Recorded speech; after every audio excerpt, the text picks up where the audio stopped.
Sir, मैं सबसे पहले आपका धन्यवाद करना गौरव चाहूंगा गोगोई जी, माइक कि अपना आपने बंद हो जाएगा। बहुत ही एक महत्वपूर्ण चर्चा आपने शुरुआत की, लेकिन सर ये चर्चा बहुत देर से हो रही है, क्योंकि मुझे याद है 2012 में जब हमारे दल के नेता राहुल गांधी जी ने पंजाब के आज जो भी मुद्दे आज इस सदन में उठे हैं, 2012 में राहुल जी ने उस समय ही बोल दिया था कि ये बहुत ही एक महत्वपूर्ण समस्या है, नशा को लेके हमको बहुत चिंतित होना है और ये इससे नशा से के कारण से पंजाब का जो युवा का जो भविष्य है वो अंधकार में हम धकेल। लेकिन उस समय जब सत्ता पक्ष जो हमारे यहाँ पे थे, उनके राजनीतिक टिप्पणी आई, विभिन्न प्रकार से इन्होंने बोला, आलोचना की, तो हम बार बार ये कहना चाहते हैं कि हम विपक्षी दल होने के नाते कोई भी मुद्दे अगर हम उठाएं तो उसका मतलब यही नहीं कि आप वहीं आलोचना कर दो। किसी मुद्दे में कोई मूल्य है और उस मूल्यों को समझे। कोविड में भी राहुल जी ने पहले बोला, आपने बात नहीं सुनी। आज चीन पर भी बार बार राहुल जी बोल रहे हैं कि आप इस पे एक ठोस कदम उठाइए, लेकिन आप सेना के पीछे आप छुप रहे हैं। जबकि सदन किसका है? सदन देश का है और देश के अंदर हमें सारे जो महत्वपूर्ण मुद्दे हैं उठना चाहिए, क्योंकि देश की जनता सरकारों को चुनती है, ना कि सेना को। तो अगर देश की जनता सरकारों को चुनती है तो सरकारों का भी जवाबदेही होना बनता है।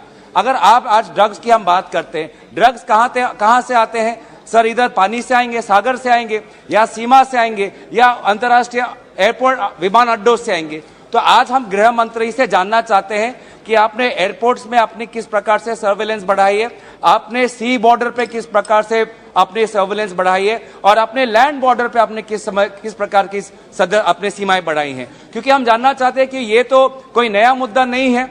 आप तो बार बार सीमा सुरक्षा की बात करते हैं, तो हम जानना चाहते हैं कि सीमा सुरक्षा पे आपने किस प्रकार से हमारे सीमा सुरक्षा बल को आपने उनको और ताकत दी है। आज उत्तरी पूर्व में हम देख रहे हैं कि म्यांमार से विभिन्न प्रकार के आज आर्म्स आ रहे हैं, ड्रग्स आ रहे हैं, सारा प्रकार का ट्रैफिकिंग आज उत्तर पूर्वांचल हो गया है, एक कॉरिडोर बन गया है जिसमें आर्म्स ट्रैफिकिंग हो रहा है, ह्यूमन ट्रैफिकिंग हो रहा है, ड्रग्स ट्रैफिकिंग हो रहा है, एनिमल बॉडी पार्ट्स का ट्रैफिकिंग हो रहा है। तो कहीं ना कहीं ये तो बॉर्डर से जा रहा है। तो बॉर्डर का संरक्षण किसके हाथ में है? बॉर्डर का संरक्षण आपके सीमा सुरक्षा के हाथ में। तो आप बताइए, आप हमें ये बताइए कि आप इंटेलिजेंस का आप किस प्रकार का इस्तेमाल करें, सर्वेलेंस का आप किस प्रकार का इस्तेमाल करें। आप बार बार हमारे ऊपर देते हैं, हमारे मोबाइल फोन लगा देते हैं, पत्रकारों पे पेगासस लगाते थे। आप मुझे बताइए, पेगासस के द्वारा आपने कितने ड्रग्स नारकोटिक्स के माफिया को आपने पकड़ा है? आप जो सर्वेलेंस हम पे लगाते हैं, आपने कितने ड्रग्स के माफिया, बड़े बड़े माफियाओं को आपने सर्वेलेंस के द्वारा पकड़ा है? आप ये भी हमको बताइए। इन्होंने बहुत गंभीर आरोप किया है कि इनके आधार उनको सदन में रजू करना चाहिए। ऐसे नहीं बोल सकते आप। या तो इनके पास एक भी आधार हो, किसी पत्रकार का, नेता का, उनके खुद का, यहां रखना चाहिए सदन पर।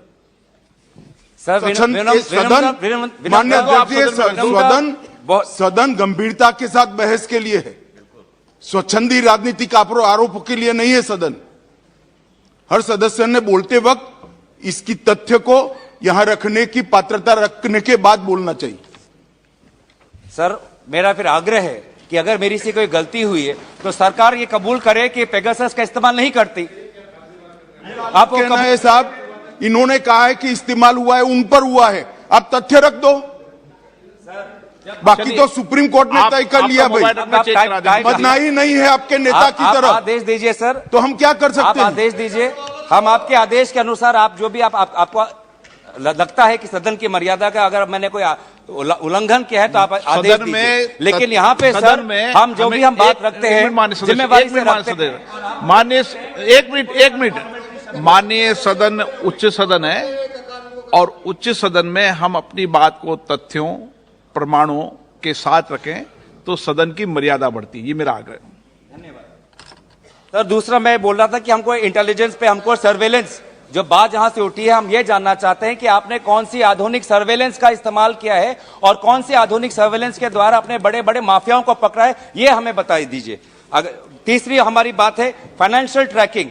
फाइनेंशियल ट्रैकिंग आपने कि कौन से इंस्ट्रूमेंट आपने लगाए हैं, क्योंकि ये जो सारा नार्को ट्रेड को लेकर जो सारे करोड़ों पैसे हैं कैसे जा रहे हैं, कहां से जा रहे हैं, क्या ये क्रिप्टो से हो रहा है, क्या ये बैंक अकाउंट से हो रहा है, क्या ये बेनामी से हो रहा है। तो फाइनेंशियल ट्रांजैक्शंस पकड़ने के लिए कौन से वो बड़े बड़े लोग हैं, उसके लिए आपने सरकारें क्या की है।